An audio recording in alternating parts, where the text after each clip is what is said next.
Good evening, everyone. Welcome to the February 6th, 2024 Weisburn Unified School District Board meeting. I'm calling this meeting to order at 5:02 p.m. Wendy, do we have any public comments on closed session items? We do not have any public comments. All right. Seeing no comments, we will now move to closed session. We'll reconvene open session at 6 o'clock this evening. Thank you, everyone. Welcome to the February 6th, 2024 Weisburn Unified School District Board meeting. Calling this meeting to order at 6:02 p.m. And Wendy, would you please take roll call? Yes. Dr. Goldman, Here. Mr. Banuelos, Here. Ms. Cappy, present, Ms. Legaspi, here, and Mr. Martinez. Here. Thank you. And Ethan, would you do the honors to lead us in the pledge of allegiance?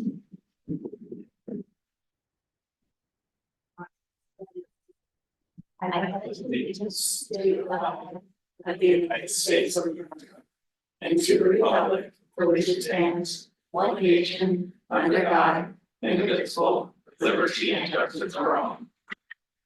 Fantastic. Thank you, Ethan. Good evening, everyone. Welcome. Welcome to those of you that are here. You braved the rain and the wet conditions out there. So thank you for being here. And those who are joining us via Zoom, you're nice and dry and welcome as well. So tonight we have a special evening. We are going to have a ceremonial oath for our newly appointed board member, Ms. Michelle Legaspi.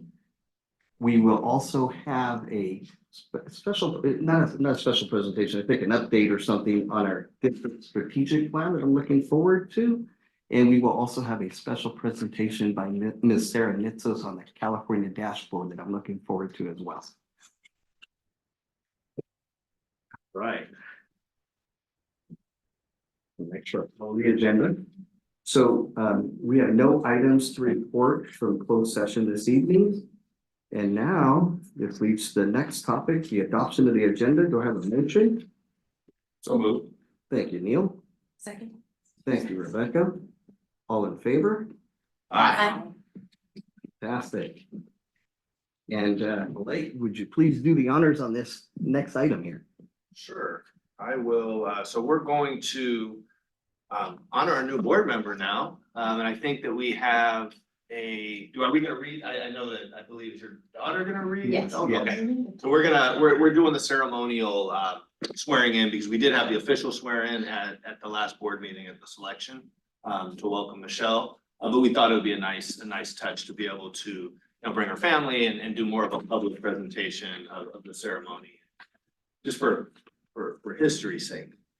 So there we go. All right.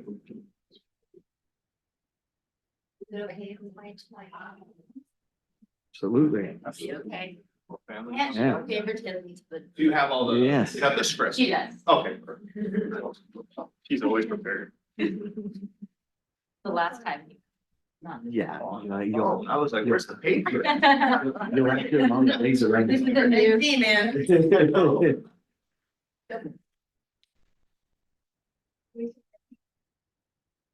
I, Michelle Legaspi, I, Michelle Legaspi, do solemnly swear do solemnly swear that I will support and defend that I will support and defend the Constitution of the United States the Constitution of the United States and the Constitution of the State of California and the Constitution of the State of California against all enemies, foreign and domestic, against all enemies, foreign and domestic, that I will bear true faith and allegiance that I will bear true faith and allegiance to the Constitution of the United States to the Constitution of the United States and the Constitution of the State of California, and the Constitution of the State of California, that I take this obligation freely that I take this obligation freely without any mental reservation without any mental reservation or purpose of evasion, or purpose of evasion, and that I will well and faithfully and that I will well and faithfully discharge the duties discharge the duties upon which I am about to enter. upon which I'm about to enter. Congratulations.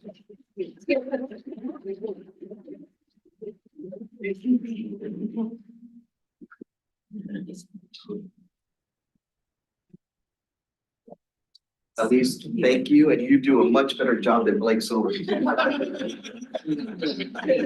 is true, yes, you did. We practiced. You remember that? I just read off. Thank you for the redo, by the way. And Ryan, you clean up well. Nice to meet you guys. How about you, sir? Good night. No, I need the Kleenex. Wendy, do we have any comments from the public on non-agenda items? I do not have any public comments. All right, fantastic. Right. That leads us to board reports. And it is a very special evening, so we might as well start with Michelle on the board reports. Nothing to report. That's okay. I have nothing at this time for report. Fantastic. Rebecca. Sure. Hi, everybody. I'm excited that we are celebrating Black History Month this month across the district. Looking forward to all of the planned activities and happy to see those and the expansion of our programs from recent years. So thanks to Dr. Ingram and everyone else who's been involved in expanding those activities across our campuses. And I also believe this week is National School Counselor Week. So just wanted to express gratitude to our school counselors and the counseling interns and everyone who's providing services to our students and their social emotional learning. We know we've seen an increase in the needs of students with mental health issues and just, you know, all of the things that the counselors provide to them on a daily basis across our school sites. And so I know I'm personally grateful for the work that they're doing and just want to express that gratitude publicly to all of them. I know we have a big Instagram post that was up earlier that has all of their names on it, so I'll spare us the reading of them. But just wanted to, just wanted to say that. And I know that social emotional learning is a key component of the curriculum here in Weisburn. It's been one of the things that we've been focused on this year and always. And so just want to, again, thank Dr. Ingram, the care team, and everyone who's providing the services through those programs. That's it. Thank you, Nelson. All right, I do have a few items for today. First, I'd like to thank our community for the passage of Measure EE. As everybody knows, the rain is tremendous these last few days. And one of our first projects that we're embarking on is the replacement of the roof at Delaware Elementary School. Without the passage of that bond, we would be patching, not repairing and replacing that roof. So thank you to the Weisburn community for the passage of Measure E. Very grateful for that. We did have a facilities meeting yesterday. We talked about several items. I know there's a few of those are on the agenda. We'll get an update.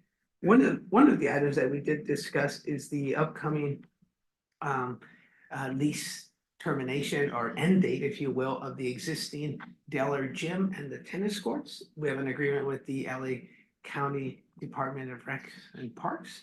I'd like to request for us to study potential uses of that land if we don't renew that lease, because there's no guarantee that we will.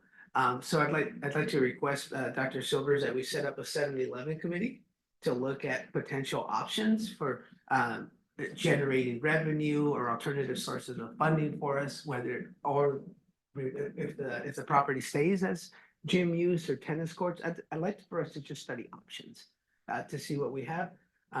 I'd like to get started sooner because the lease, I believe, is due in 2026. So that gives us about a 2-year runway or so. So we're not as pressed for time, if you will. It gives us enough time to conclude a review of that process. So Roger, just to clarify, so the 7-Eleven commission or review part 4, the tennis court gymnasium area, correct? Well, it's really, for sure, those 2 sites, Okay. but it's really a comprehensive view of that area for that. If we could look at those separate, I'd rather leave our options open. Got it, okay. Okay, Let's see here. At our last meeting, we did discuss a presentation on our math achievement. Wanted to follow up with that and see if we did make a request. I made a request with some board consensus and support for the district staff to come back and make a request and how we can improve our mathematics and what the resources that are needed. So I'd like to get a time frame on that. And I would also like to have mathematics status on our agenda on a month, at least on a monthly basis as a standing report. Because if we have attention to that, then it'll keep the focus on our math. I don't want us to view it, I don't view it as a passing item that we're gonna get an update once every 3 quarters. And I'm not saying you're doing that or every quarter. It's something that I'd like to keep the focus on. That's incredibly important to me for math achievement. It goes along with the articulation of our curriculum. That's a separate conversation and how we work together at K-12, including our Da Vinci Schools partner. But I'd like to keep the focus on math for now. It's incredibly important to me that we don't lose sight of it. And that's actually all I have for today. Thank you, Roger. Thank you, Nelson. I want to extend a welcome from all of us, and again, to me personally, to Michelle, for joining us on the board, for everybody's knowledge. We had 11 candidates who had submitted a full application with lengthy answers to questions, then a 2-step interview process that put them through the gauntlet. And Michelle came out as the universal winner. So congratulations again. Great to have you here. I was also very proud of the process in which we had a number of folks watching in the audience. This was very public so that everybody could see this process had integrity.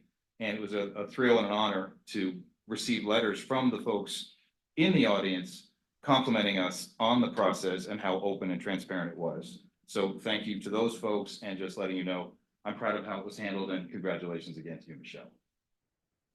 Second, there is, sometimes it comes to our attention on the board of what's happening in our community, and I thought this was relevant to share that the LA County Regional Planning Commission, who is exploring rezoning parts of our district, is having an open forum for feedback. And I want to let people know in the Lenox Library on February 15th from 5:30 to 7:30, and from February 24th from 10 to noon at the Carson Library. Again, 5:30 to 7:30, February 15th at the Lenox Library, February 24th, 10 to noon on Saturday at the Carson Library. Feel free, if you have an opinion here, please share that opinion. Finally, as the representative to the LCFA, which is the JPA collaborative group with the other districts in our community, we met again last night, and we will be putting on the ballot the Measure CL measure to continue supporting our schools. I just want to let you know we will be probably confirming that in the language in March of this year, and then it'll be on the ballot in November. So just giving you a heads up on that, and thank you very much. That's it. Thank you, Neil. I have no additional comments beyond my colleagues' comments this evening, so we'll turn it over to district leadership reports. Blake.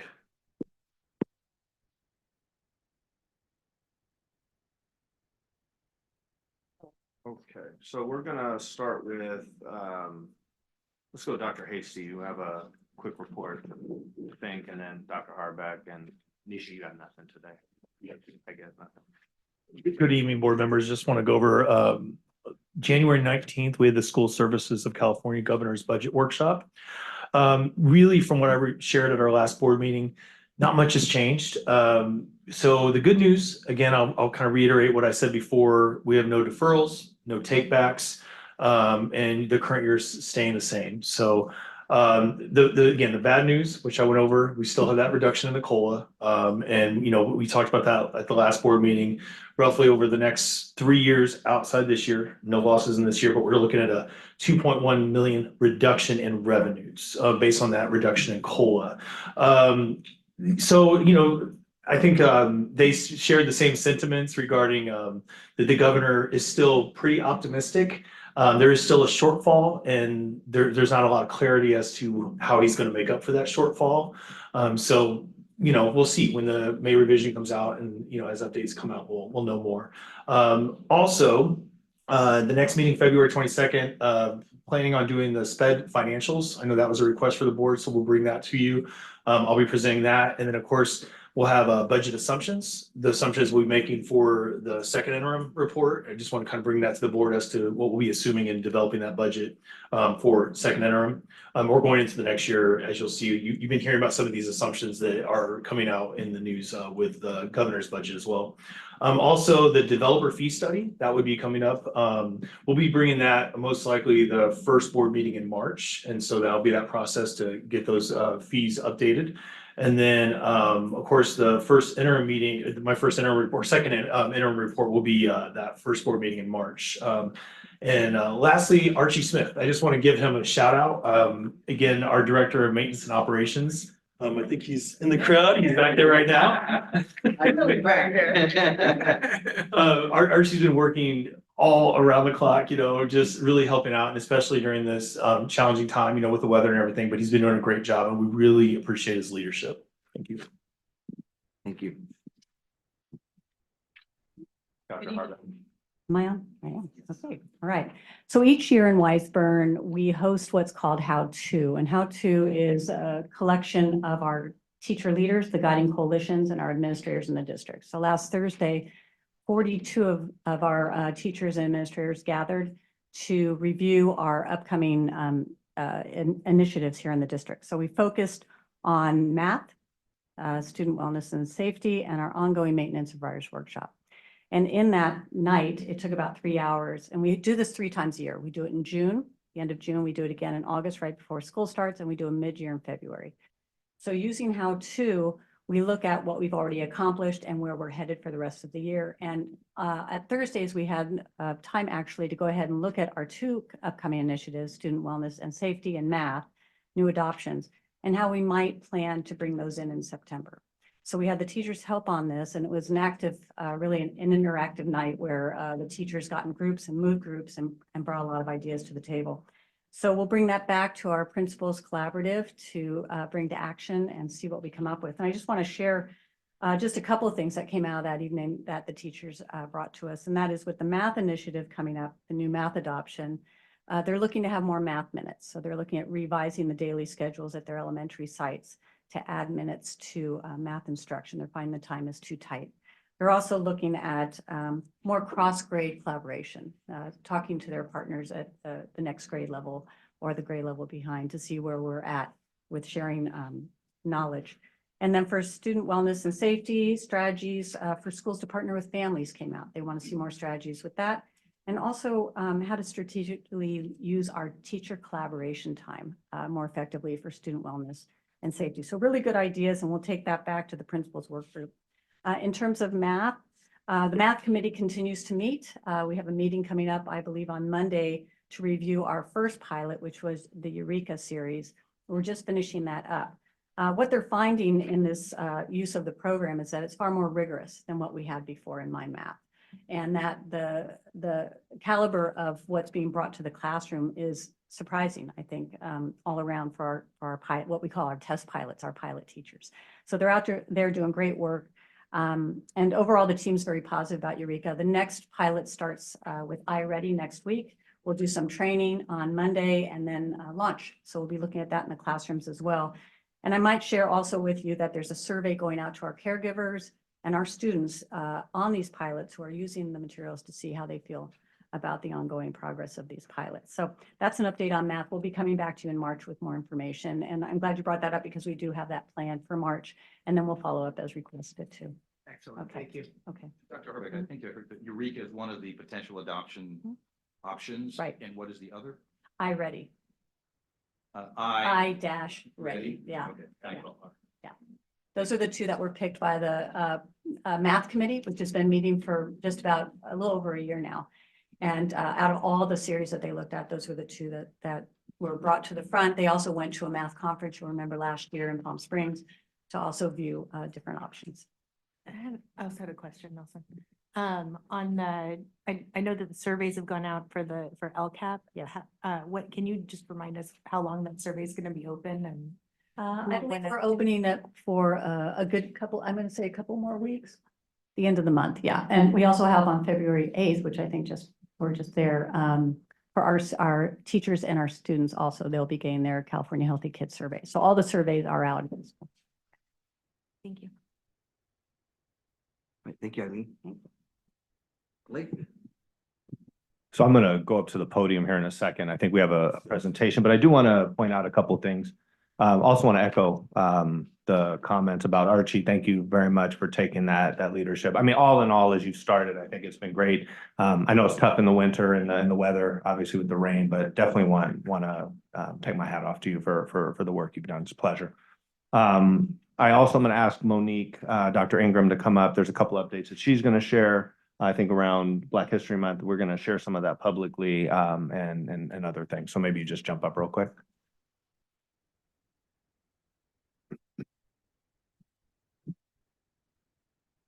Right, good evening. I'm gonna echo you, Rebecca, just to highlight what we're doing for Black History Month. This month. It's exciting to see what's happening this month because our cultural celebrations are really growing. So we've gone from kind of counselors in each site doing kind of little things here and there to now kind of a few years later. The activities that have been identified to celebrate throughout the month have been a collaborative effort with counselors, some teachers, and also families and parents. And so it's exciting to see kind of the interest growing. And this year, that team decided to celebrate every week and have a theme every week with Fridays as a focus with activities at lunch or the recess periods for students. And so last week was an introduction, just kind of cultural appreciation and what is Black History Month. This week, the theme is focusing on contribution to the arts. Next week is contribution to social studies. And then the week after that, there's a focus on contributions to STEM. And so those celebrations at each site includes announcements, morning announcements to students, so school-wide. Like I mentioned, activities during lunch, so coloring sheets for the younger students, activities in the NPR for the middle school students. And then in addition to that, this is a really big interest of the PTA at the middle school. And so they're planning some additional things like last year they asked families to send in music and they would be able to play that music while the students are at recess. And so they're doing that again. A student led an art activity. And so activities like that will continue this year and this month as well. Let's see, so that's Black History Month. I'll also echo you with School Counselor Week. Our counselors are just amazing and so hardworking. We laugh because a lot of times people will ask kind of what does a typical day of a school counselor look like? And the answer is like, there's no typical day because they will start off with a list of things that they need to do. And then a crying student or an upset student will come to them and they will help that student, right? They might go into a classroom and provide a presentation because there's something going on in the classroom, or partner with a family regarding a concern or something that, we can learn where we can contribute towards or improve on.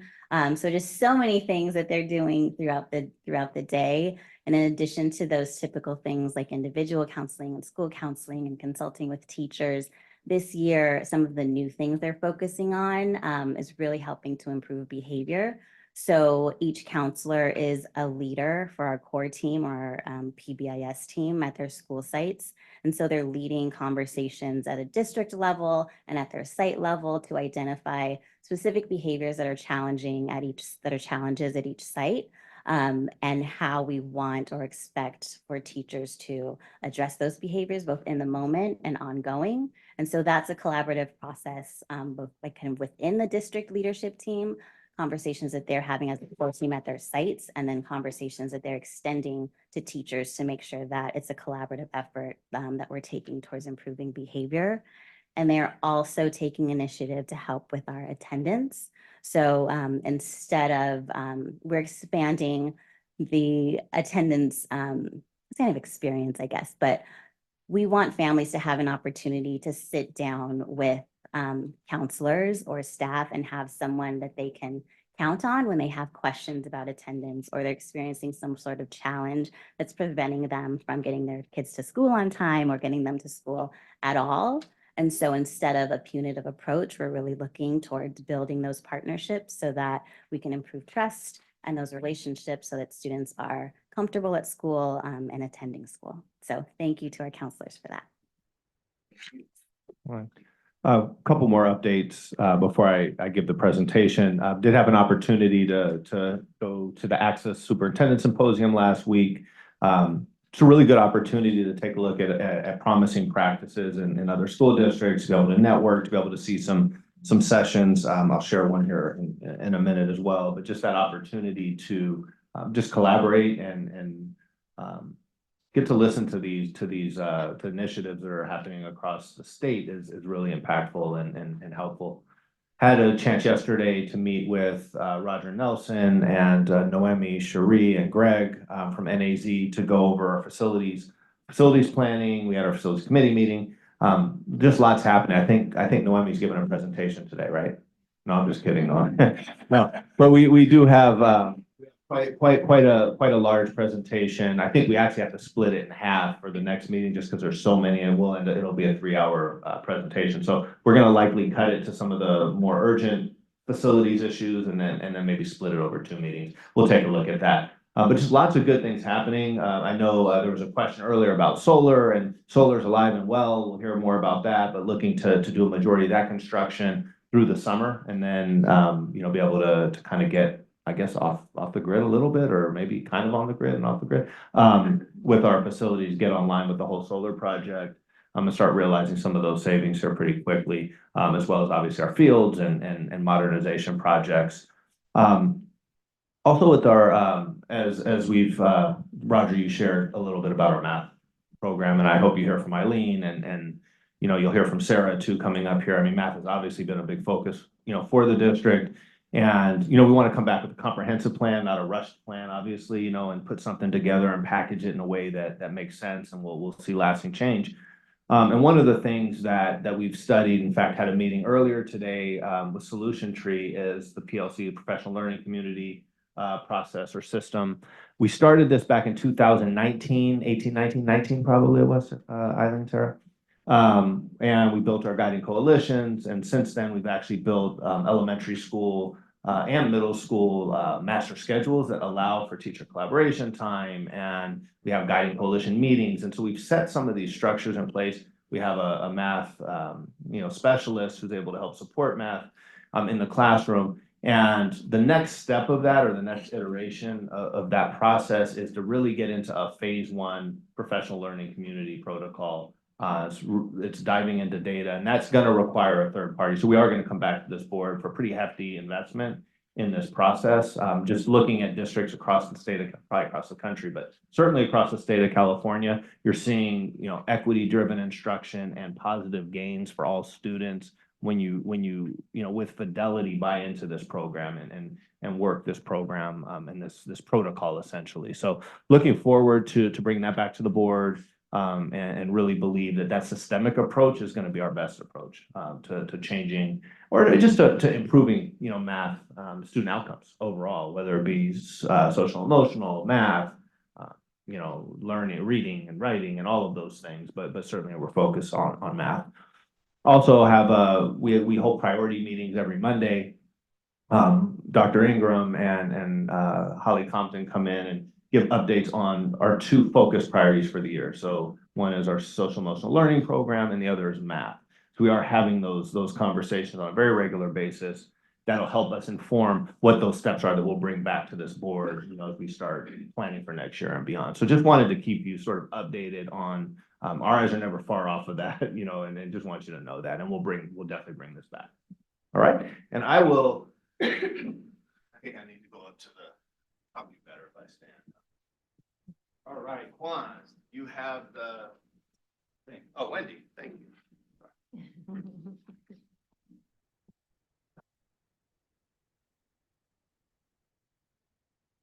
So I want to first give a shout out to Dr. Goldman for his leadership here. Our values and vision, our work on our strategic foundation, our strategic planning started back in 2000.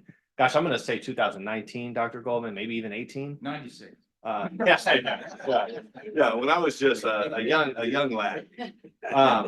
But as we, you know, have gone through the process, it's been really rewarding. I know it took a lot longer than what we would have hoped. The pandemic did throw a bit of a curveball. But really excited to share this. I'm excited to bring this to the board in its comprehensive fashion for the first time. We'll likely package this up and bring this back to the board February 22nd to kind of adopt the whole foundation. But wanted you to have an opportunity to see it. There's a couple slides I'm going to note as we go through it. I may ask you to look at your sheet and I'll sort of share some differences there. But anyway, here we are in February of 2024 to share our vision, our values, our vision, which was the focus of the second iteration, because we did come back to the board at one point and we talked about our mission and also our assurances. So let's go to the next slide. Do I have something I can just do it so you don't have to? Okay, all right.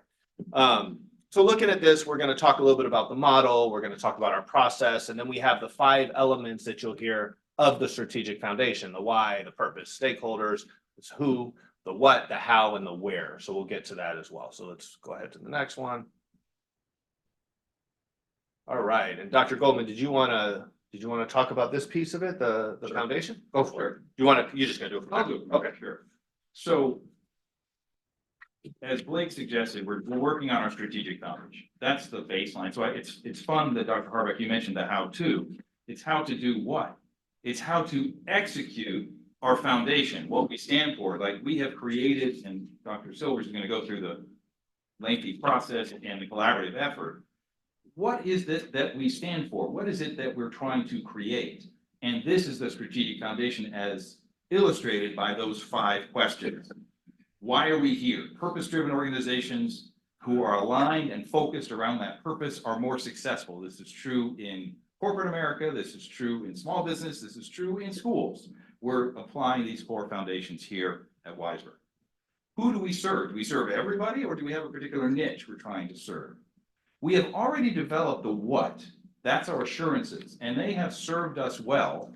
And it's called contributions there because if you think about what is value, we're trying to create value as a school district. Well, if you look at one way to define value is think about any team you've ever been on. Think about the players on that team. Who are the most valuable players on the team? The ones who make the biggest contributions. So contribution is a interesting definition of value. So if you're making contributions to the group you're trying to serve, to your purpose, you're going to provide value. We're defining that in this process. We already did that with our assurances. The values are how we will work together to make all this happen. And one of the things that was mentioned repeatedly that I want to emphasize as reinforced by this process is collaboration. That was mentioned a number of times. That's the Weisberg way, is collaborative. Think about the book adoption. This is not the administration coming back and saying, here's what you will do. The teachers and others are involved in this process, those who have the best interest. And then finally, the vision is the quest we're on. It's fun to come to or an organization, you're on a quest to make a difference. Well, what is that quest? Well, that's been defined through this process. So I like to think of this as this foundation is designed to aid us, AID, in creating our future. And the A is an acronym. A, aspirational. It's reaching for the stars.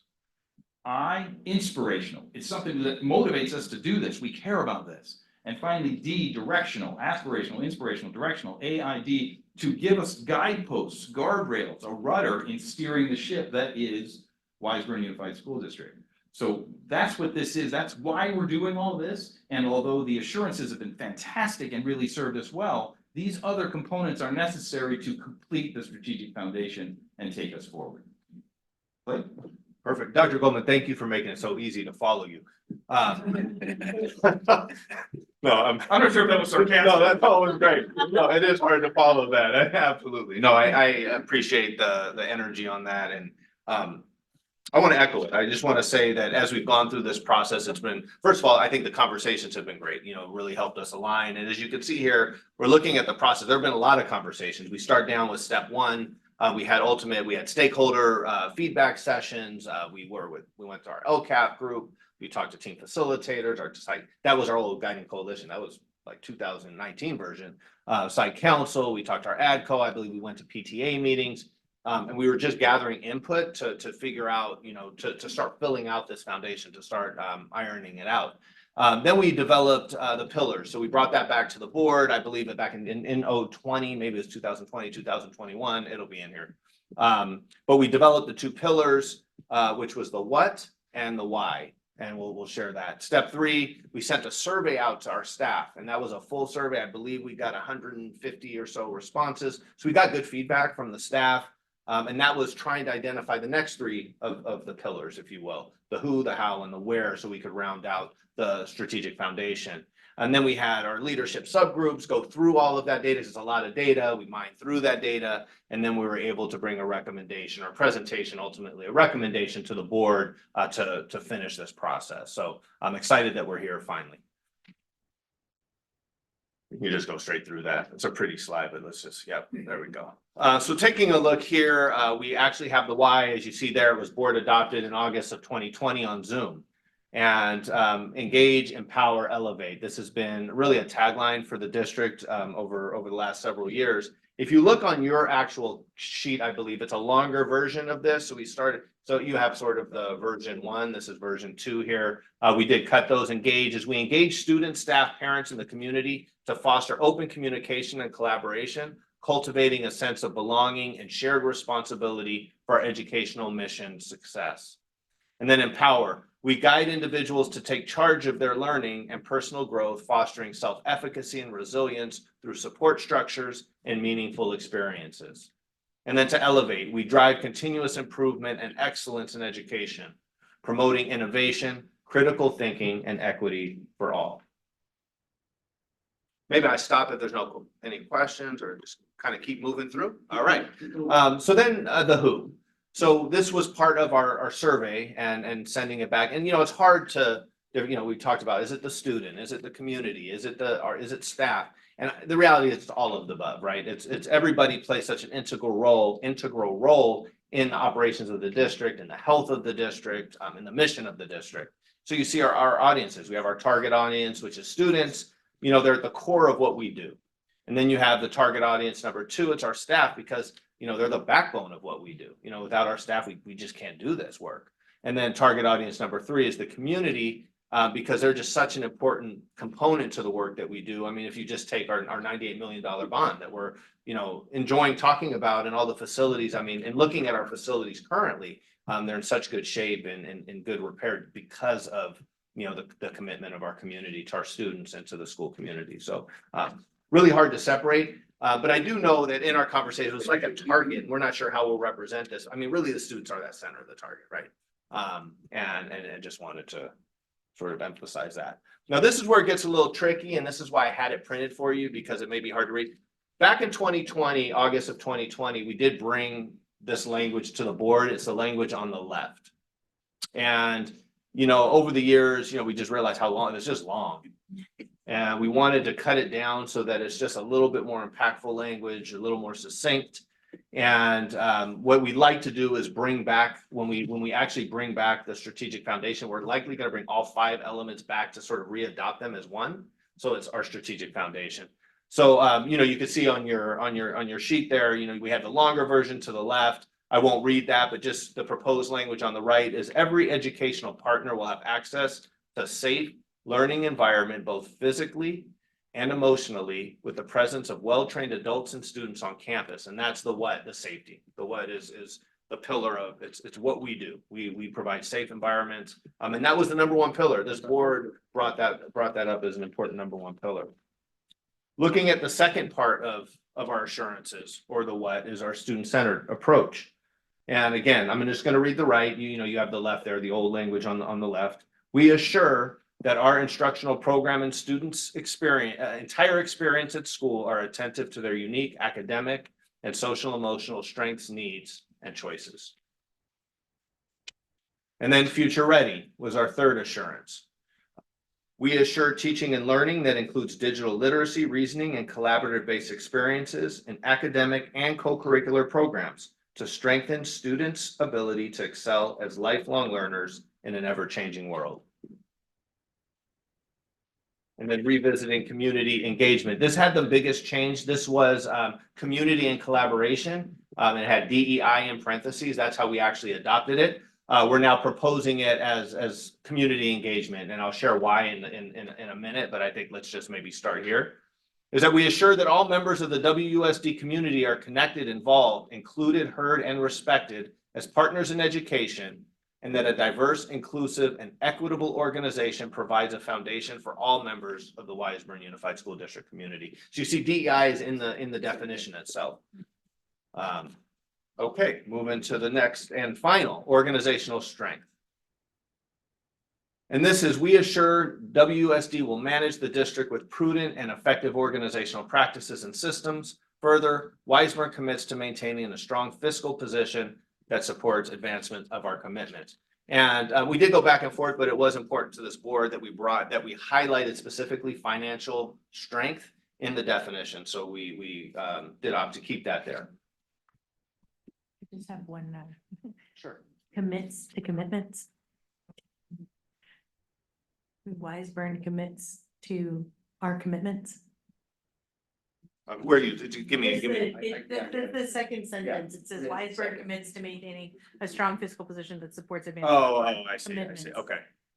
Okay. Maybe there's a different word. Yeah, there will be. Yeah. Okay, sure. Absolutely. Yeah, thanks. I mean, I understand that I don't disagree with Yeah, yeah. shortening No, of I it get or it. anything, but. I commit to be committed to our. Right. So I mean, then you're pretty committed. Committed to I'm pretty committed. Bingo. All right, thanks. All right, and so then looking at the how, and this is really looking at our values and culture, and this is how we do the work that we do. This is what our values, and if you notice here, collaboration is one of them. This process involved, I want to thank Sarah. Sarah's here. We brought a group of Guiding Coalition, it was about 30 or so folks together after a survey or before a survey. Anyway, in conjunction with the survey, so we had a lot of feedback, and we did run a nice set of activities where we were able to narrow it down to values. Obviously, we did have to wordsmith some of them and combine some, but this is where we landed. And collaboration is here, and it's really this is the way you do business. You collaborate. It's a behavior, and so we felt that it would be better to call collaboration out here rather than call it out in one of our assurances. We don't necessarily assure collaboration. We operate collaboratively so that we can achieve our assurances, right? So that we could achieve what we do. Did I get that right, Dr. Goldman? Was that? Yeah, it's how we work together to accomplish our other commitments, or we'll choose a different word. Yeah, how we commit to commitments. But because collaboration, all of these work simultaneously, because collaboration evolved as a how, we don't need it again elsewhere. It's in there now. And this is how we work together. So it'd be redundant to have it twice. And I think I'm going to spare reading each of these definitions. I mean, you have them, they're in writing. We'll also repost these again when we actually do our, for the board meeting. When we actually bring this, it'll be posted and you'll see the presentation and the documentation there. But how we do business, collaboration, innovation, inclusion, and then accountability. And so even, our approach to inclusion, DEI, it's called out here as well. So you see it called out rather than needing to have it as in a parentheses on an assurance. It's called out as part of the way we do business. So it's, important, and it's spelled out there. And then last, we have the where, and this was, as Dr. Goldman shared, this is our aspiration, what we're always chasing. We're always chasing this sort of aspirational goal. And, here we aspire to cultivate a community where each member not only realizes their fullest potential, but also makes a meaningful and positive impact on the world. And again, that was, I don't know, we probably had 150 different entries and comments and had to put them together to create, this sort of summary of all of them to the best of our ability. And we do believe, and I thank Sarah for helping with this, but I believe we captured everybody's voice for the most part, 150 voices into a very small phrase, a very small sort of sentence here. So I want to thank the team, want to thank our teacher team for coming out and helping support this process, for all of those that submitted the survey responses. This was really important for us to bring this data in and put it together so that we could bring this to the board. And so we'll go ahead and refine this. I wanted to propose kind of as a first reading type deal, to bring it to you. So if there's any don't keep going. Right, that you tell us now so we don't continue forward and then put this on an agenda for future pulling or denial of the work. So just hoping it's. There. So any questions? No, Blake, I want to thank you. I want to thank Neil, Sarah, obviously everyone involved in developing this plan. I'm glad we're formalizing the strategic plan for the district, and this is exciting. And I'm sure this is going to be a ever evolving document. So thank you. Any comments? No, I just appreciate the calling out of the inclusion as like as its own piece. I think it's really important that we're committing to that publicly and making it part of what we see as our vision and values and in there. So definitely appreciate that that's playing a more prominent role in how we're doing things now. And I also just want to say that I think this is a new presentation template using our new colors and the arrows. Yeah. I did not go unnoticed. And Right. so thanks, Erica. Yeah, exactly. Yeah. I did that. No, I'm just kidding. No, I didn't do that. No, thank you to Erica for that. Absolutely. No, very helpful.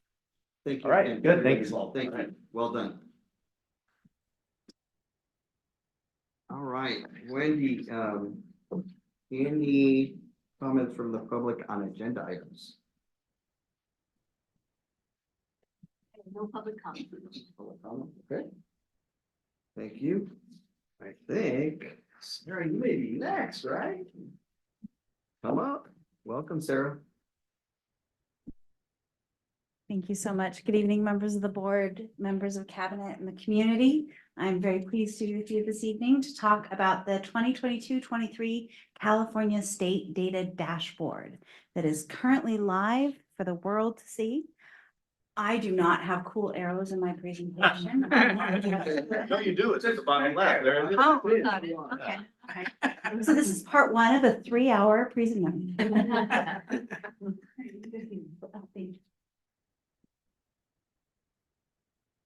So for the first time in 2019, the California State Department of Education updated the dashboard.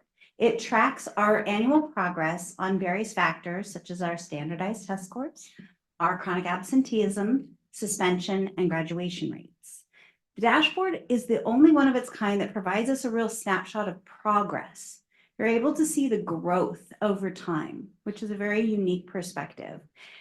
The dashboard we're going to present tonight represents the aftermath of the pandemic. So we'll be looking at 21-22 juxtaposed with 22-23. As part of that comparison, you'll see these little what we call fuel gauges. It takes the prior year's performance and the current year's performance, so in our case 22-23, and red would signal a lower performance, a lower growth, all the way up to blue, which is the highest performance or highest growth. Anything below green indicates the need for our attention.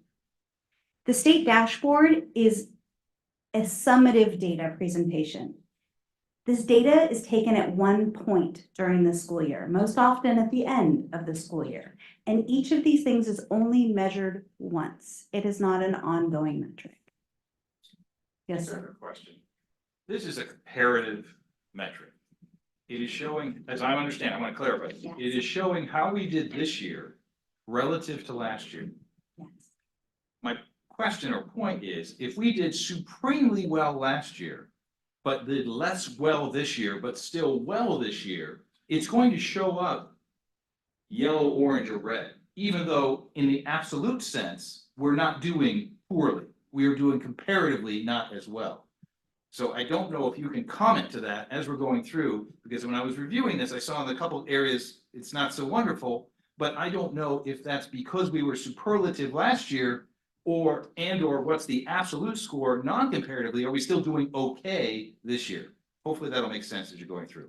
100%, and that is the whole point of this, because there is that comparison metric. There's also some very static data below it to help us see where we are. But you're 100% right. If you hit a perfect golf game and the next time you don't, you're doing poorly. So yes, you hit it on the head. Overstate the problem.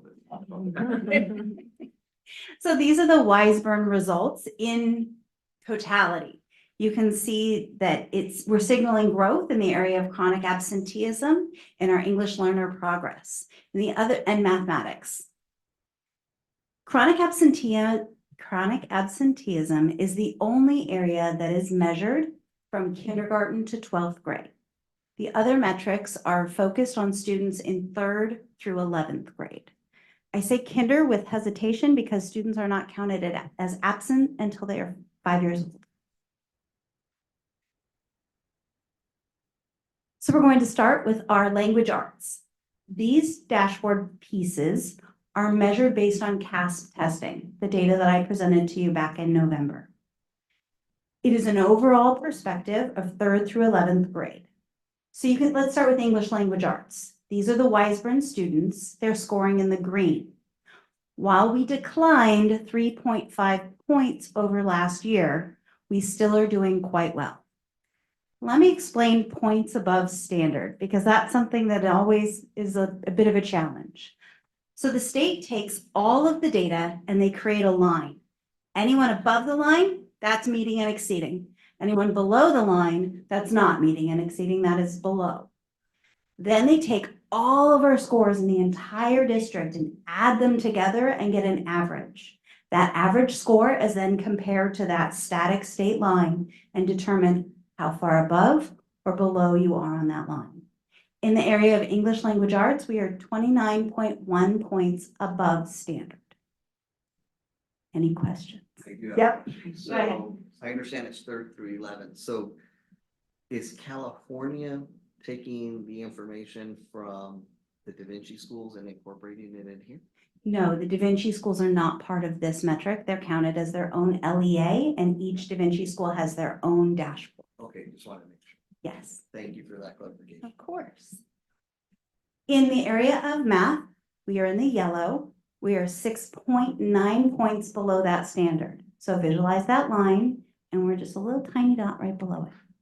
We maintained by dipping 0.2 points below where we were last year. We stayed about the same in both areas. One of the things that's really neat to know about this static line is any child showing growth improves the entire district. So even if a child was in the lowest percentile and they raised up a little bit, that improvement in their scale score makes a big difference across our entire district. Before in November, when I presented to you the data, I was sharing with you students who met and exceeded the standards. That doesn't necessarily take into account those children who are showing dramatic growth and improvement in their lives. This dashboard does. So it's important to note that growth.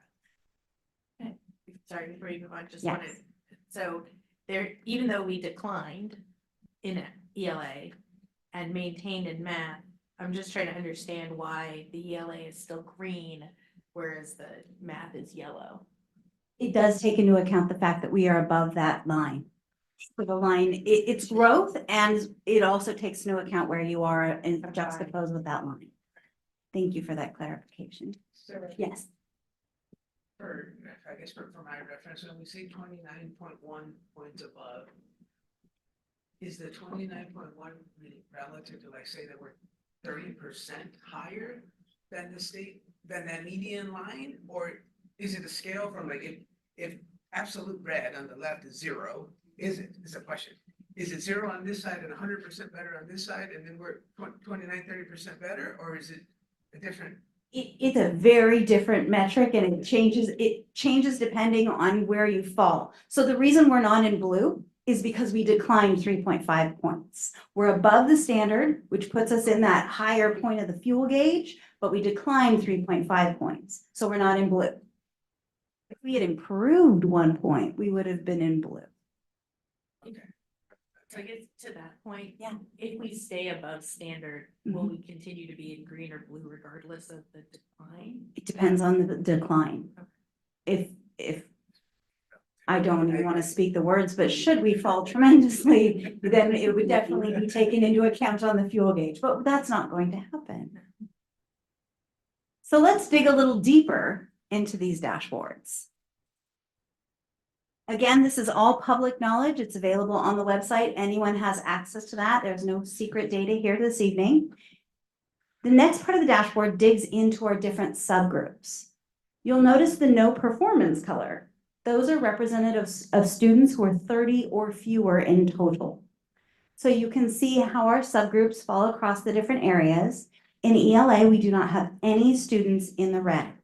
When Dr. Harbeck is writing our new LCAP, it is one of the tenets of the state that we focus on any students at any school who fall into the red band. So while as a district, we don't have any student groups in the red, when we bring you the LCAP, our brand new LCAP, it will have some students that will be focused on. In the orange are our English language learners and students with disabilities. Their growth wasn't as strong. In yellow are socioeconomically disadvantaged students. In the green are our African American and Hispanic families, students. And in the blue are our Asian, 2 or more races, and our Caucasian family, students. Any questions on this dashboard? So for those English language learners and students with disabilities who are in the areas, that mean that they were declining more than the rest, or do you have any? Their numbers were below the line, and there was a slight decline. Compared to last year? Compared to last year, yes. So here's what that looks like in math. Again, we have no children in the red, but we've picked up a few more students in the orange. But this view really allows us to see that our groups are showing growth. They are showing growth across, if you start with the yellows. In the orange, they are showing a little bit of growth, but they are below that line. So some groups, when you dive into it even deeper on a back dashboard that we have the ability to access, you can see exactly which groups had which points of growth, but by being below the line, they're on the bottom half of the fuel gauge. Yes, fuel gauge, that's what I'm going to keep calling it. Are there any questions on this dashboard?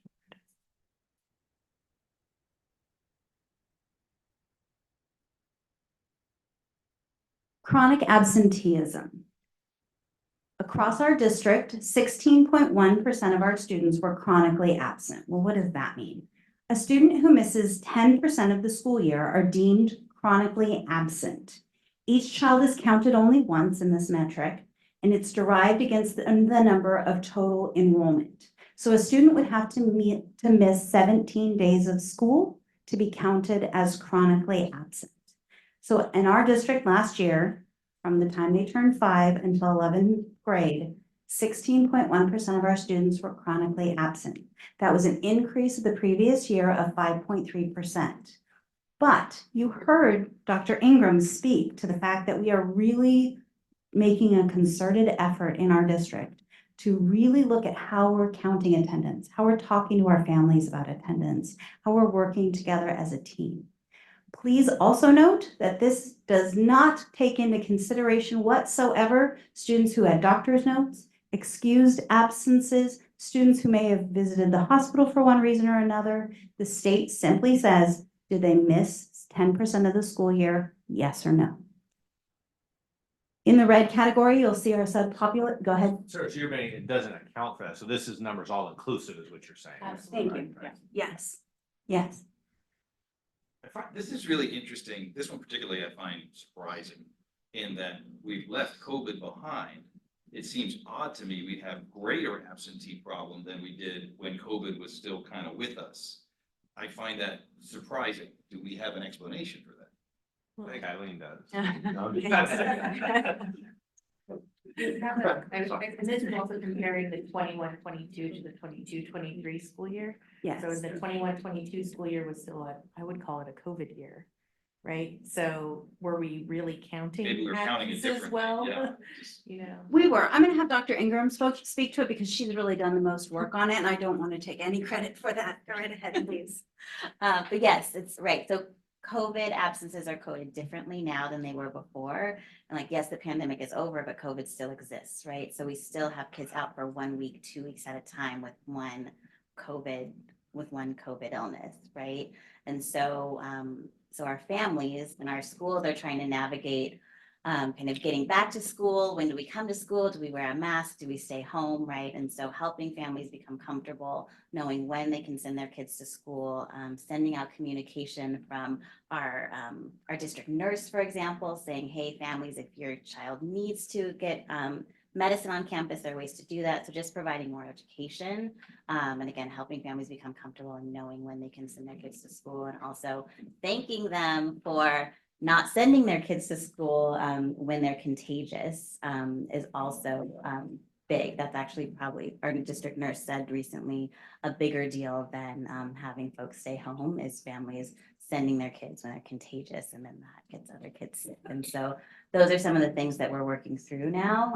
And that's what we mean when we're partnering with our families. So it includes education, it includes building that trusting relationship, making sure we understand that kids are feeling comfortable at school. And if they're not, you know, kind of where is that coming from, so we can address that and help improve our attendance. It's working. We're in a better place this year than we were this time last year. So we are seeing improvement. I think our ADA, Jason, what were we at? We talked about yesterday. What was the number? 96? 95.5. 95 and a half. That 1% up. Three, last year we were at 92. We were at 92% at this point of the year last year, and we're currently at 95, almost 96. Sorry. Just No, no. We're gonna be in the green or blue this year. So one last comment on this. This is data up to that point. That 1% ADA is $250,000 to the district roughly. So that's huge. 2 is $500,000. That's huge. This is impacting our revenue. That's not why we're here, but it's to our strategic foundation was just mentioned. One of the things is financial strength, organizational strength. So this is for us to look at that should guide us in this regard. Are we tracking attendance? I assume we are. I would encourage us when we do this next year to track if our numbers and their numbers are jiving. Do we agree with these numbers? So we are tracking. Margarita has put together an amazing spreadsheet that each of the sites use. It's updated regularly. It corresponds with the data that's in PowerSchool. So our sites are aware, have updated data on attendance. Our attendance clerks use that regularly to send out letters and to communicate with families and follow our attendance protocol in terms of communicating with families and meeting with them when attendance is a concern. And then a few weeks ago, you also approved a new attendance program so that communication can be improved. Communication will be two-way, so families will be able to send our attendance clerks text messages about attendance. They'll have beautiful graphic postcards to kind of update them on their attendance. So lots of really neat and helpful things that research has shown to help improve attendance, including tracking. And is this data from the state tracked from our submissions to them? Yeah. So if there's no way to reconcile it, it's the same data. Sorry. Yes, so one of the tasks of the district office is to ensure that our CalPads, which is the state all data lives in CalPads. And Margarita is very meticulous about making sure that that data is accurate. And this is one of the major metrics that we reconcile before we send up the chain. Thank you. Of course. Thank you, Dr. Ingram. So let's talk about what we're doing with all of this data and information. We have a wonderfully created assessment calendar that was created in collaboration with teachers, where we have our STAR test. That's that reading and math data that I bring to you. And that is a benchmark assessment. It allows us to track our growth along the way. We just completed one, and I'm going to skip over IBs for just a second. I'm doing teacher collaboration times with that STAR data, where I'm meeting with every single teacher at every single grade level, and we're reviewing that information, not just to look at numbers, but how do we take this information and help students improve? How do we help students who are struggling and showing that need? How do we help students who are excelling and need to be challenged? So really taking the time to tear apart that data and get down to what does that mean instructionally. Next, you'll see on the list IABs. That stands for Interim Assessment Blocks. They are put together by the state of California. They're mini practice assessments for the CAS, the state test. They are only created for grades 3 through 8. And our 3rd through 5th graders are meeting with me on a regular basis where we select an IAB. It is given. I bring back the data. We discuss it. We really get into it. We look at the item analysis. We look at error analysis. How did that test? Was it the tricky language, as some of the teachers call it, that got the students tripped up? Was it structure of the test? There was a math program problem that we looked at today, and it had 2 questions, and then it had 2 boxes. And you had to put the answer to question 1 in box 1 and the answer to question 2 in box 2. And when we looked at students' work, some of them put both answers in box 1. Well, that's not right. So how are we supporting our students, not only in the concepts and the language, but also the structure of the assessment? So we're really looking at it from all lenses and how the teachers can work together. I worked with all the grade levels to create slideshows that they can use as morning warm-ups for which answer goes in which box, pin the answer on the box. So we can really stop those tricky questions from stumping our students. Holly Compton was also at all of those meetings with me, so that when we tore apart those IAB questions and discovered, this is not a sticky question, this is not tricky language, this is really a conceptual understanding and a gap, she will then take that information and go into her math teacher collaboration times to follow that through in instruction and work with the teachers to build that into their day. Not to teach to the test, but to teach to the mastery of the concepts. I'm sorry, I thought you had something to share. Just cheering you on. Thank you.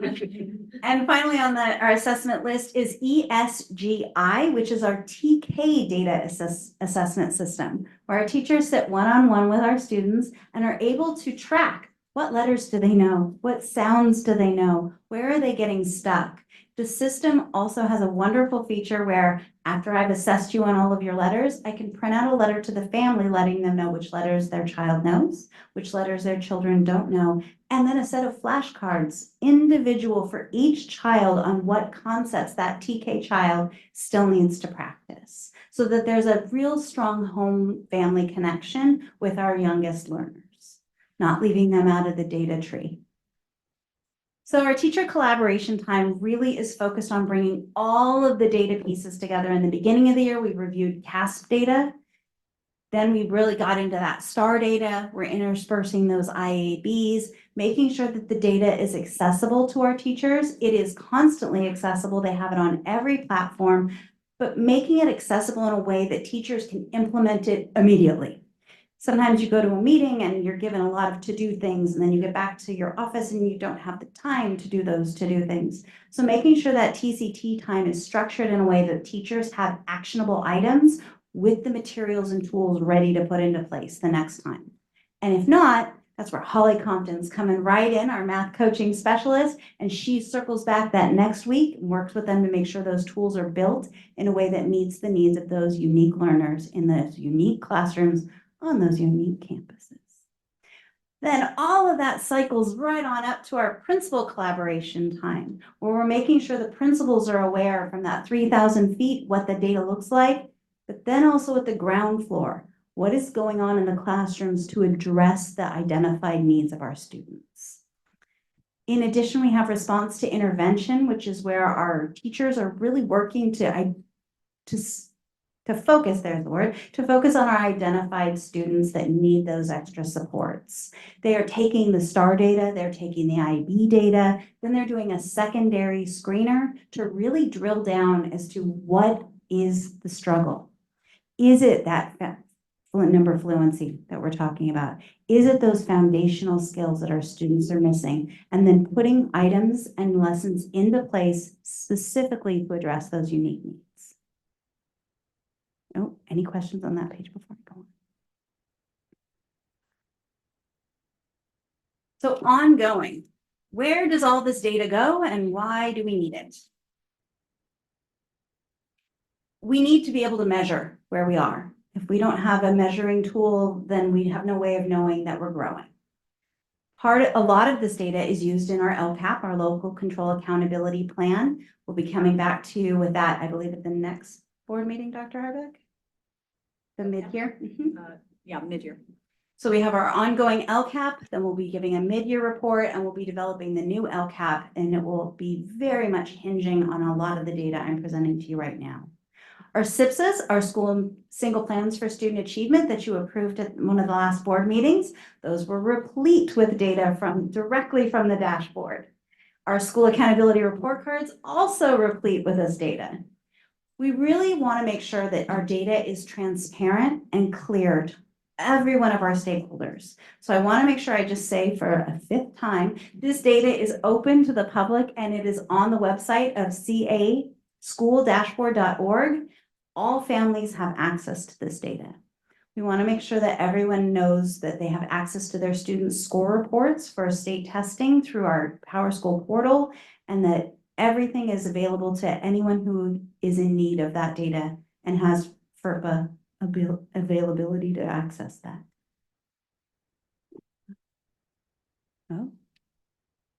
All right, and with that, thank you very much, and I'll take any questions. Is there any questions from my colleagues? Is this public, this data? Where are you? Two of the 3 hours. Sarah, thank you for the presentation and thank you for managing that data tree. I know that's a lot of work, but it's a lot of important work, as you said, to really identify areas where we can improve. And so just thank you very much. Thank you. You know, I do want to throw out the shout out to you, Sarah, not only for this, but the work on the prior presentation.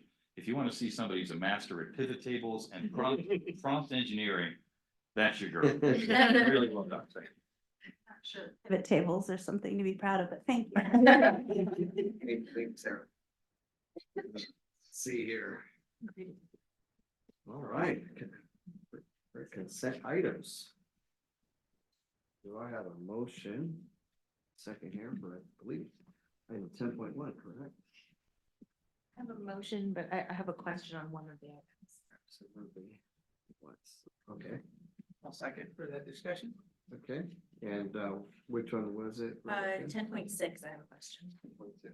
Okay, And that's just, my understanding is that most of our school sites or classrooms are using Chromebooks. And so just curious about the iPads for TK. We had, sorry, I don't. Yeah, that's it. Just Yeah, why the difference? I don't know if there's a foundational reason for why the difference, but we did purchase 15 iPads, gosh, 2 or 3 years ago for the 3 TK classes. And so this was we just needed to make it, it had to do with apps, and certain apps worked better for those foundational skills in TK. So this was just making these 2 new classes whole. It was just a little later than we would have wanted. Okay, I just want to make sure that we're providing all of the, Macs don't always talk to PCs. I know this from work where or my iPhone friends and my Android friends. So just want to make sure that all of our equipment is available across the devices that we're using, and we're not needlessly purchasing a different product for one grade level. Yeah. That's my. I'm happy to give you a better answer. We could respond. I think Eileen could help find that out, but I do know, do you have the answer? You all have an answer to this here? Well, yeah, they're younger kids, the younger students, they do better with the iPads and talking, for one, what has happened up to this point, and also working with the principals and the staff. So we did go with the iPads. That was, as Dr. Silver said, that's what was purchased before, and also it will align with the current apps they are using in real time, and they do mesh with our system. I mean, we don't, these iPads are really stay within those classrooms, and there's no need for them to travel around to other sites where it would cause an issue or some confusion with compatibility. Maybe we can get a list of the apps that we're using to just share in a quick update or something at a future meeting. I guess we could just send you the apps that we're using. No? It's okay, I'm okay, I just wanted, I don't have any objection to harmonizing, we already got them for the other ones, I just was curious about the difference. Knowing that our older students are all using the Chromebooks or some other PC-based device. you good, Rebecca? Mhm. Any other questions on the consent items from any of my colleagues? All right, knowing Rebecca motion, Roger second, all in favor? Aye. Fantastic. Nelson, was that all of them? So we didn't pull Yeah, 10.6, no, right? we didn't. I just had a question on 10.6. Action items, the approved memorandum of understanding with Wiseburg Faculty Association. Do I have a motion? Smooth. Thank you, Neil. Second. Thank you, Rebecca. Comment, Yep. I read the purpose of the committee. I'd like to request that we add, review of budget as well as the conversation is being had with regards to special education and the committee. I think it's important for them to have a comprehensive view of the funding, especially the recommendations that are gonna be coming forth for programs, processes, initiatives. I think there needs to be an understanding of where the money comes from. And this follows into the presentation that we're gonna be getting, right, Dr. Hasty, I think you said earlier in March, for the update as well. For special ed, that would be February 22nd. Oh, fantastic, okay. But I think for the purposes of this committee, I'd like for it to also include budget and finance. Include, sorry, budget and finance. I'm happy to see that that we're gonna have a focus on the special education program and that there'll be a new committee. And just want to reiterate that I think that we need to include our parents more in the community in the conversations about the program and providing resources to them. I still feel like I'm very happy to see this happening on the district, employee side, but really would like to see more done to engage the community. And especially families that are accessing services. Any other comments? So the motion was to approve, but to add the budget and finance. So the revised motion, right? Well, right, we can't change the MOU. This was a negotiated MOU. We would just get direction from the board to share the budget and finance as part of that process, if you will. I mean, this was an MOU. I mean, this was an MOU that we agreed to with the bargaining unit. So we would have to go back to the table. Right, but we'd have to go back to the table if we were to add something to the MOU. So I mean, the idea was we would get direction potentially to go and have, I mean, it doesn't mean we can't have the conversation, but it just wouldn't show up in the act. The MOUs to have the special education committee, we would discuss budget and finance with the committee. With direction from the board. I thought I understood your comment, Roger, to be to incorporate the budget. I would like to add. Nisha, I don't- To the purpose of the committee. I don't think we can do it. We would have to go negotiate again, I believe, right? We're essentially adding more. I don't see a problem with doing that. Is this time sensitive? It is time sensitive in terms of we are to have one meeting before the end of this school year. So there will be meetings for next school year, but this agreement was agreed to and ratified by the unit members already. So we would have to go back to the negotiating table to add language or to alter language. I think I would like to see it proposed. I don't think there's a problem with providing more information and adding to the purpose. I think it's actually being more transparent with the group that they have access to the budget and finance. I think it's important because how do you make decisions and recommendations with a program with no understanding of budget? Is it, just playing devil's advocate here in the discussing concerns related to the special education program, could it include a discussion of budget and finance as part, do you know what I mean? Like, it's not explicit that budget and finances is in there, but when we discuss concerns or share information, part of how the district shares that information would be to share budget and finance information. Yeah, I mean, I saw it when you read the MOU, it's general enough. I would say this would be a huge lift for us to have to go back and renegotiate this. I mean, we'll take direction from the board. I'd like to have sort of a straw poll on should we go back through this? This would be a huge lift for us. If I may, I think Roger's comment is well said as to a directive. My question is, can we simply put that as I think the issue is we want that to be, I certainly agree with that. I'd like to see that's part of the conversation. Right. I don't see it necessarily in here, but I can see years from now, if it's not in here or there's not something attached to it that says it's in here, that it might not be such a directive. So I suggest we don't go back, because I don't need to do that, but how can we attach something that says part of the way we will deliver our communication and part of their responsibility will include this, please. So we can add that to the agenda for the first meeting for this year. And this MOU is actually only until June of 2025.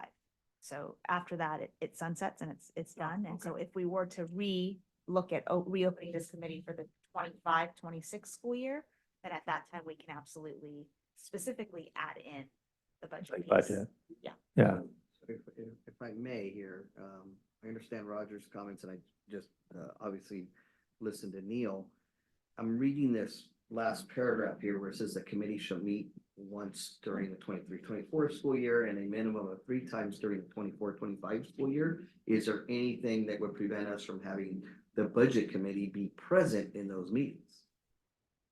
The budget committee won't be able to be present for these meetings. With our work with WFA, the folks that are on the committee was very specific. I think the paragraph before that kind of lists out who would be representing the district and who would be representing WFA. Yeah, we're simply trying to kind of. Yeah, I'm comfortable if there is a directive seen from the board, so if my colleagues agree, that would include in the agenda, as you've suggested, those components, so that it's covered. We have a precedent-setting agenda for the first time, and it continues to use that agenda moving forward. Yes. Just to be clear, I mean, I would just fear this would look as like regressive bargaining if we go back to the table and try and change language that was already agreed to. So it's more like that process. And I understand, Roger, what you're saying. I mean, I wouldn't like it to be viewed that way, because if anything, I think I'm trying to provide more information for the committee. Actually be more open and more transparent. I just think it's missing. Yeah. But I like your suggestion here, Neil, of making that just part of the agenda. And it does sunset in with that. 2025. We can certainly revisit that, but I would like the committee to know, and WFA and the people involved here, it's important to provide that information so that we can make better informed decisions. In fact, I'm not doing it the reverse where I'm trying to extract it. I'm trying to add it. That's why I didn't see that there would be an issue with it, but if it's a problem for logistics, I'm fine with making that as the directive to make sure that we provide that and make it a part of the conversation. So maybe at a future board meeting, we can present the agenda. So we can bring that to the board and just share like what our agenda for that meeting would be. So you could see that on there. And so that way it's memorialized. That'd be great. Yeah, and we'll agendize it, like we'll include it in the agenda as an attachment. Okay. Future, once the sun sets. Well, then have that We want to make conversation sure that over we're. again. It's there. Okay. All right, So. so. For that compromise, that's good. All right, that's good. Yeah. That's right. No, thank you. Yeah, thank you. Thank you. All in favor on 11.1 as is? Okay, Aye. thank you. Thank you. All right, I think next is facilities. Let's see here. Can we take all these items, or did you want to pull anyone in particular? Or can we take them 12.1 to 12.5? I would say I think we can take 12.1, 12.5 if there's any questions. I think Noemi may have an answer for us here on some of these. Okay, so do I have a motion for 12.1 through 12.5? As a member of the facilities meeting, I'd like to make a motion to approve 12.1 through 12.5. Thank you, Roger. I do have a comment too, Nelson. Yeah. I'll second that with question. Thank you, Neil. Blake, I think you have a question or comment, and I think Neil has some questions. I just have a comment, maybe it'll answer one of the questions. 12.2 and 12.3, I just want to call out separately. We have 3 portables that currently are on the Del Air Elementary School campus. They're used for instruction, they're used for music program, for after-school program. And then also 12.3 is our IT portable modular, which is currently located adjacent to the shop over at the district office maintenance yard. All of them are, I'm gonna say, not disrepair, they need repair. And we actually are looking at an upgrade carpet. Noemi, do you want to give a quick, like, what exactly it entails? Good evening, everybody. It's a refresh, interior refresh, new paint, new flooring, new rubber base, ceiling tiles, some minor exterior improvements as well. We're replacing the gutters that are completely rotted, and some minor repairs to the ramp and the handrails. That's pretty much it. And these are all deferred maintenance. Correct. Okay. We're assisting the M&O team with managing the project. Okay. I was at aviation today in their similar buildings that seem like they need repair. Where are those on the schedule? Yeah, I was gonna, sorry, Rebecca, I was gonna just say that we wanted to just see the outcome. This is a pretty quick turnaround, so we'll see the outcome on these, just so we don't get too far ahead and then say, why did we do that kind of thing? So we will, and then we'll maybe even towards the next board, a couple board meetings from now, we'll be able to bring those back too. Okay. Yeah. Yeah, those ones at aviation need some TLC too. It's on the list. You had some I did a question on 12.1, a number of questions. I'm not sure what we're paying for. Are we paying for design or are we paying for construction? Let me start there. It's a feasibility study. We're paying for PBK, neither, exactly. PBK would be brought in to do a study of the existing Weisburn High School gymnasium to see how we can potentially turn that into a multi-purpose space with some options and some potential cost of what those will look like in terms of creating a not only a gym, but also perhaps a space for performances, for assemblies, for, I believe this was brought up at the December board meeting. You guys attended a winter concert. I think there was like over 1,000, perhaps even more participants, close to 1,800, I was think it was that? close to 2,000. Close to 2,000 participants, and it was extremely difficult to hear the I'm in performance. favor of the pursuit of this. Right. 3 other comments. The first one was $80,000 to design. It's not a design, it's a That's- feasibility study, so they'll Even worse. I don't understand. $80,000 to decide to think, well, we could then ultimately design something. Problem is I'm that blown they- away by the price. Right, it's actually a reasonable cost because they have to bring in specialized consultants, so acoustical, this is a very large space. Right. And part of the problem is you can house the people, but you can't hear anyone, especially during the events. And as you know, right now, the schools or Da Vinci, I'm not sure who does, but they rent audiovisual equipment and it's still not good enough. Obviously, there's an acoustics issue. So they will bring a consultant that would be specific for acoustics. There would be a theatrical consultant. So it's a series of very specialized areas. And another question, one thing I didn't see specifically, I hear acoustical. Mhm. It seemed to me that the biggest issue was sound dampening, which I assume is part of this, That's but I part of don't it. see this spelled out specifically. It's under acoustics. It's under that. I mean, Roger Nelson can attest to that. It falls under that umbrella. They're gonna study all that. Okay, That's why it's 80,000, so expensive. and I guess the last. Remember, and there'll be cost estimating fees as well. They'll have to bring a cost estimator, so they'll develop 3 options. And with those options, we'll also receive costs. And PBK by far has been one of the firms that has provided the lowest fees in terms of their services. Your integrity and experience makes me feel better that if you say this is cost effective, I trust your experience. And generally, I would be the first one to beat them up for lower costs, know but that. because in this particular, and I mentioned it to both Roger, and as a matter of fact, I made this exact comment that I did not beat them up in this particular case because they have to go out and contract specialized consultants. So they're basically providing their design fees for free. It's the consultants that they have to bring in. So we're paying for those fees. And then the last comment is, have we spoken to our partners at Da Vinci? Because it seems like a shared benefit that we should not be bearing the cost of independently. I brought that up yesterday. We have not talked to them yet, but we. So I encourage us to do that, and I'd be Absolutely. disappointed if they didn't share the benefits of this and thus want to contribute. We've been trying to get a 2x2, 3x3 meeting. We're struggling, but we're getting there. We actually have them scheduled here in the next week or two, right? Yeah. I appreciate it. I would actually say, there have been conversations. I've talked to Matt about it. Matt actually I think Matt's idea originally was to do this. So I think there's an understanding. It's obviously gonna have to be some sort of conversation about the joint use or joint, cost sharing, if you will. But so the conversation, it just hasn't been formalized. I mean, we need to have the formalized conversation. But I think this first step of getting to kind of to the study itself and understand what it would cost, what it would entail, that kind of thing would help that conversation, more as we move forward.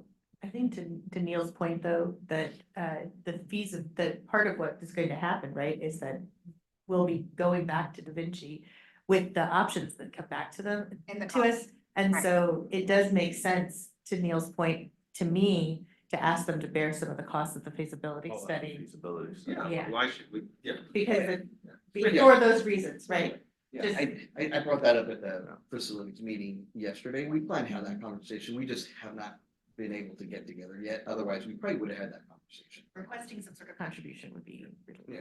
I'm wondering then if we maybe pull it, let us have that conversation first before we have an official action on it. If it's not And then we immediate. can bring it back.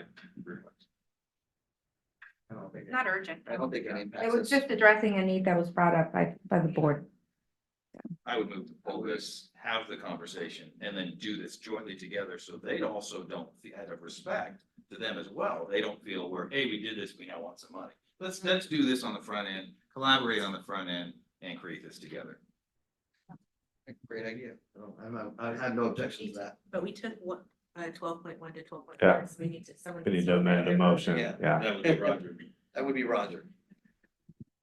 Yes, Thank you. make a motion to approve 12.2 through 12.5 and to pull 12.3. Thank you, Roger. Do I have a Are second? we Have a tabling second. 12.1? Sorry. So we're pulling it. There's We're no pulling action. it. We're pulling 12.1. Okay. Yeah, we're pulling 12.1 and Roger and Neil just motioned to second 12.2 through 12.5. All in favor? Aye. Fantastic. And thank you, Neil, for those comments. All right, fiscal. Let's see, could we take fiscal 13.1 through 13.4?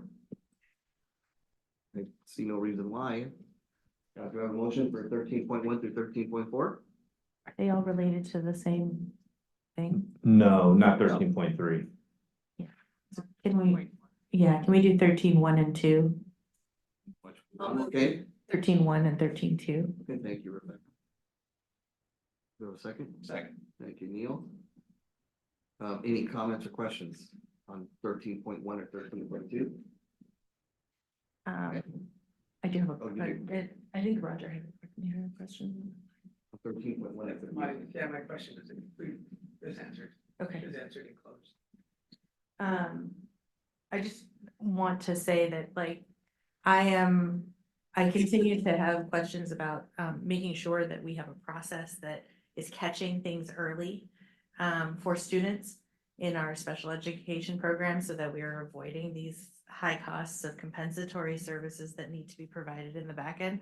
So just wanted to say that out loud as part of this. I'm happy that we reached a settlement that's going to work for this student and works for the district, but just want to reiterate that I'm curious about the process for how we're catching students early and making sure that we're providing the services that they need so that we're not having to backfill with services that maybe could have been mitigated had we done something earlier. Thank you. Mhm. All in favor? On 13.1? Aye. Thank you. Item, I guess we'll take the last two separately. Item 13.3, do I have a motion? I move to approve. Thank you, Roger. 13.3. 13.3, yes. Do I have a second on 13.3? You have a second. Thank you, Neil. Any questions or comments? All right, all in favor? Aye. Fantastic. Item 13.4, approved consultants agreement with Derek Scheller. Do I have a motion? Move. Who is that? Is that Michelle? But Michelle. I'll second it. Thank you, Michelle. Second, Michelle. All, and I'm sorry, any comments or questions here? Yeah, I just have a comment. I'm really happy that we are providing some additional support. I know it's needed, given some of the other administrative, workload. So I'm really happy to see that we're bringing in someone to help support that work. Thank you. All in favor? Aye. Aye. All right, Blake, upcoming dates and events. Sure, we are, well, I'm just looking here, we have Islands, there's a lot going on. I'm just gonna point out, we have Islands Restaurant Night on February sixth, 4 to 6, bring We your missed that. family. Isn't that tonight? We missed it. That's right now. Yeah, we missed it. Hopefully it was a massive success. Oh, it's- It's 6 o'clock, we totally missed it, we totally missed it, 6 o'clock. time zone. Alright, I need to know my dates before I read these off. And then, we do have our next regular board meeting on February 22nd. It's bound to be a good one. That's all I have. Is that all you have? That's all I have. All right, do I have a motion to adjourn at 7:36 PM this evening? That's early. I motion to approve. Oh, no. I love it, Michelle. Second, Rebecca, we are done. Michelle's got a priority. 7:36. All right, thank you, everybody.